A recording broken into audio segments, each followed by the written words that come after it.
The Mathematics Tour is an incredibly ambitious engineering project.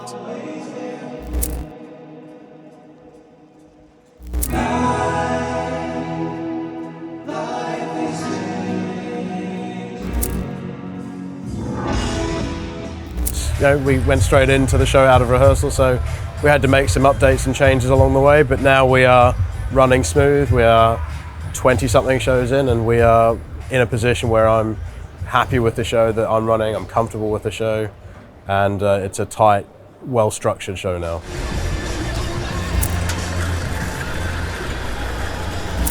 My dogs. I miss the dogs the most, definitely. I miss being at home, I miss my friends, I miss my family. I miss my partner, all of that. You miss all those things when you're on tour.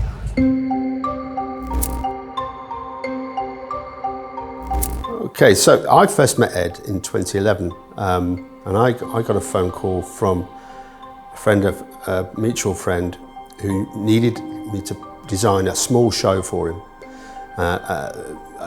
Literally a half a truck of stuff to go and play small venues like the O2 in Edinburgh and the Playhouse, and 300 seaters. And so we had 2 weeks of a show to try and put a show together for a couple of weeks with literally very little budget. But when I saw Ed perform for the first time, I realised he was a very, very special talent, something I'd never seen before. Very young and very green, but very, very good at what he was doing, and a completely unique way of performing, which I thought was great. My first Ed Sheeran show was in 2015, working on the Multiply shows that they did at Wembley as a systems technician for Neg Earth. And I then joined the team at the end of that as the lighting operator for the Australian shows. And after that, I was invited to join as lighting director for the Divide Tour. And I've been with them since the Divide Tour and now onto the Mathematics Tour.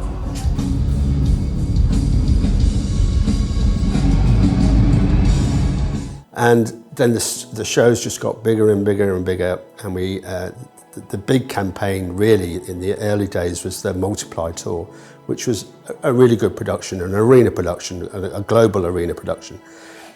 And that's when it really started. We started to develop the look for Ed Sheeran, which there is a specific look to Ed Sheeran. He's a solo artist who predominantly plays acoustic guitar. And if you're going to be a solo artist, the audience, there's nothing else to watch on stage other than Ed as the artist. So I had to come up with many different ways of presenting Ed as a live image, but make it theatrical at the same time. And that I think has now become a trademark of his shows.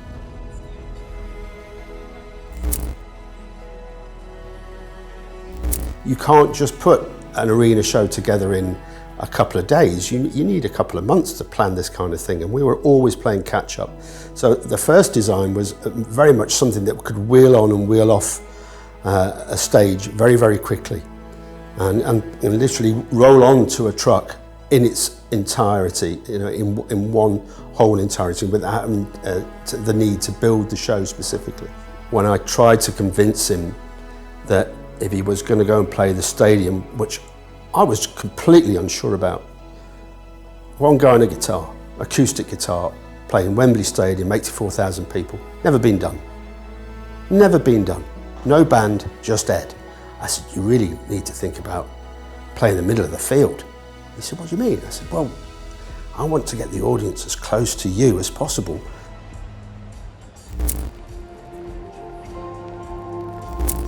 He came to me and he said, you know what, Mark, I think I'm ready to go in the round, which was great, because I wanted to get him in the round since 2015.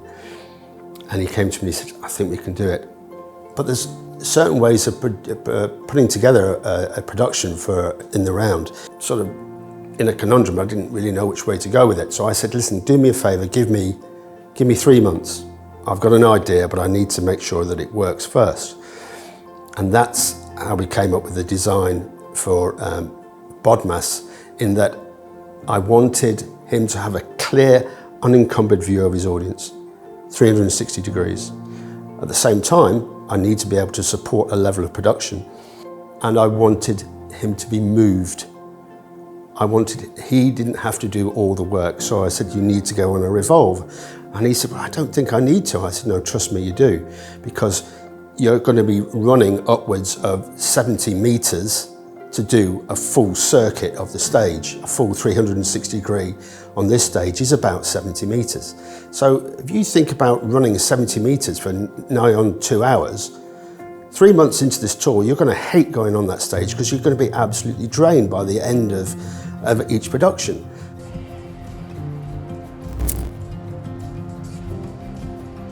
And we spent quite a bit of money and quite a bit of time proving the concept before I took it to Ed and Ed's manager Stu as a concept.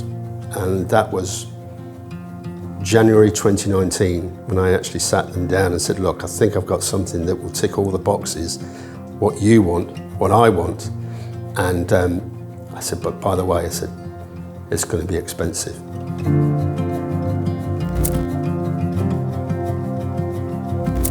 I've got a great team behind me. So Alex is the head programmer. I've got Matt Jones, who's the lighting director on the tour.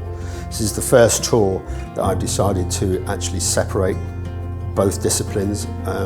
Previously, on the previous stadium tours, everything's been triggered off one desk. And I just didn't like the idea of having such an enormous show reliant on one set of control interface. I really wanted to divide that into two, and having two guys at front of the house that know the show backwards is really, really important.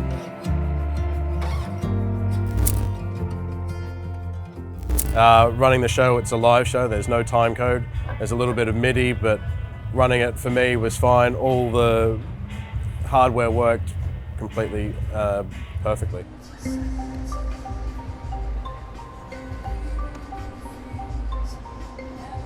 Why did I go with MA3? Well, there were some noises made out of good colleagues in the business who said it's going to be harder and harder for MA to support the MA2 because maintaining the equipment was becoming a problem for them, getting the spare parts, getting the screens, getting the faders. The technology had moved on, the software had moved on, the parameters, the use of parameters had moved on. So it became, once we knew we were going to put the show out, it was absolutely a no-brainer to move the show onto MA3. I mean, that's printed, right? This cover, your side. Yeah, I knew Grand MA2 very well, so going from 2 to 3 was a bit of a jump, but generally the philosophy has remained the same. There is a lot of what you'd recognise going from 2 to 3. However, there are some differences that take a bit of getting used to. The phases, the recipes, all those do take a little bit of getting used to, but there are similarities you can draw with when you create a recipe, of how you can translate that to Grand MA2 philosophies and knowledge. I still feel it was a worthwhile experience going through the workarounds to be able to achieve what I wanted to achieve, which I knew I could achieve in MA2 software, but was struggling to achieve it in MA3. And we had a lot of programming sessions and plenty of time to be able to do the workarounds. And since we put the show out, and we're now just about to embark on our UK leg, having just finished with Ireland, I'm going to upgrade the software to the latest version. So I mean, it would be worth, let's say, to have a look at the 1.8. Both Tom and Phil have been fantastic help, being very supportive. They've been there at the end of the phone whenever we've had questions or problems. They've been impeccable, being able to assist me in every step of the way, and very thankful for their support.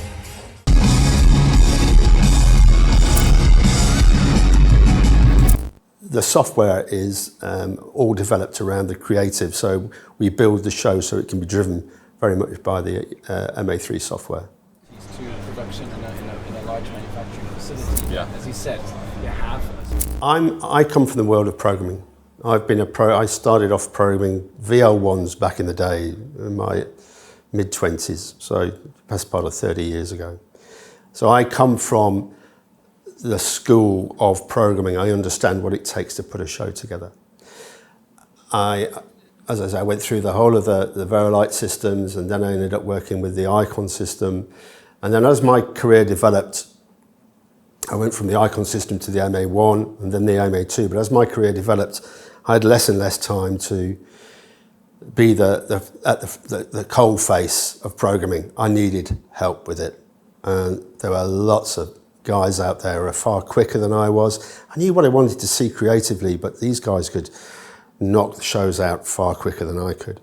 And I left school and I started working in a rental company where I would pack the boxes, I would load trucks, I would do all the hard grafting work that you do and worked my way up. I always wanted to work behind a console, but you don't jump out of school and straight into a console. You need to do a little bit of legwork to get there first. And so I started doing a lot of corporate shows, a lot of smaller shows, worked my way up, got my experiences behind various types of consoles, behind Grand MA1 initially, then Grand MA2. I bought into a Grand MA2 and had my own console for a while.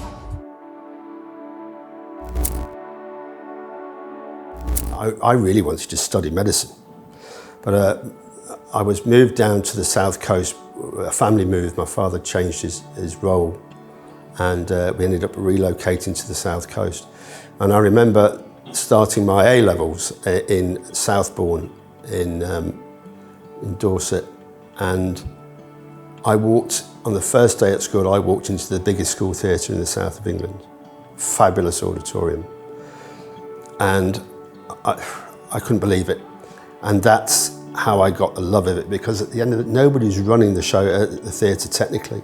The teachers, the drama teachers, did what they could, but they had a curriculum to follow and lessons to learn.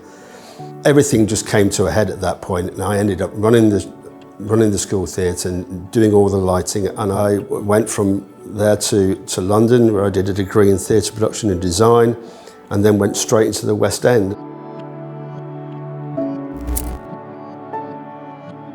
I had my opportunity to come to the UK and work in the UK. Did that, and since then I haven't looked back. I've only ever worked in this industry and loved every minute of it. The rest is history. I left the theatre, I went freelance and started programming my own shows, and that's how I ended up doing what I'm doing now. Still got the same passion for the business and lighting as I did then.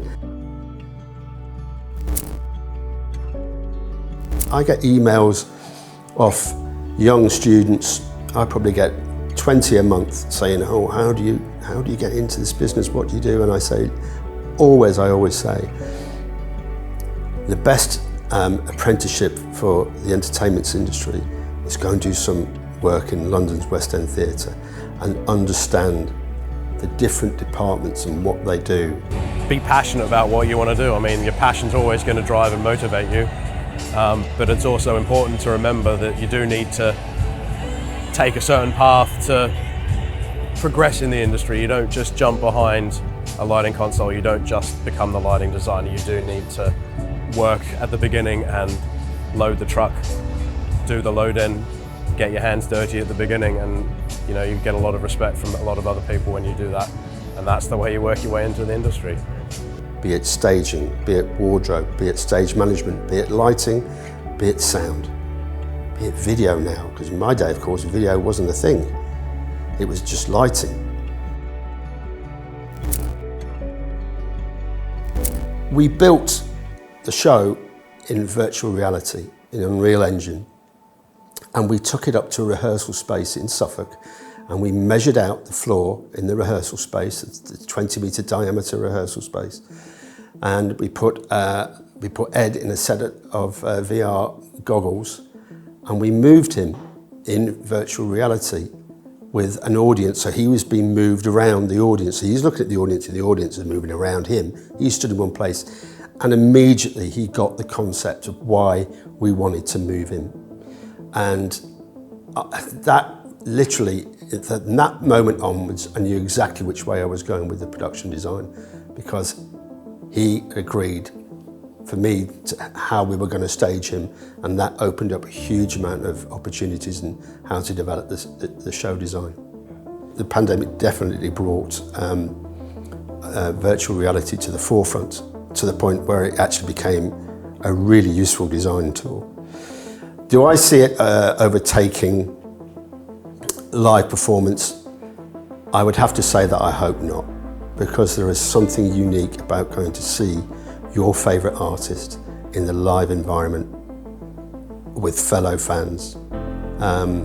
It is, to this day, there is no greater feeling being stood behind a lighting desk or a sound desk or a video desk when the house lights go off for the first time and the audience know that the show's about to begin. That moment is still one of my favourite moments in the whole of a performance, and it's something that I miss, that I'm no longer touring on a day-to-day basis, something that I did when I was much younger. If I was given the opportunity to do another show, I would choose to use Grandome 3. It is developing in the right direction. I am very happy with it. But yeah, there are small things that you look back and go, I wish I had that. But similarly, I think if I jumped on a Grandome 2 now, I'd probably look back and go, oh, I wish I had Grandome 3 to do that. So there are new features that are great that I would miss in Grandome 2, but there are certainly some things that I'm sure will eventually make their way into Grandome 3 that we'll see in the future.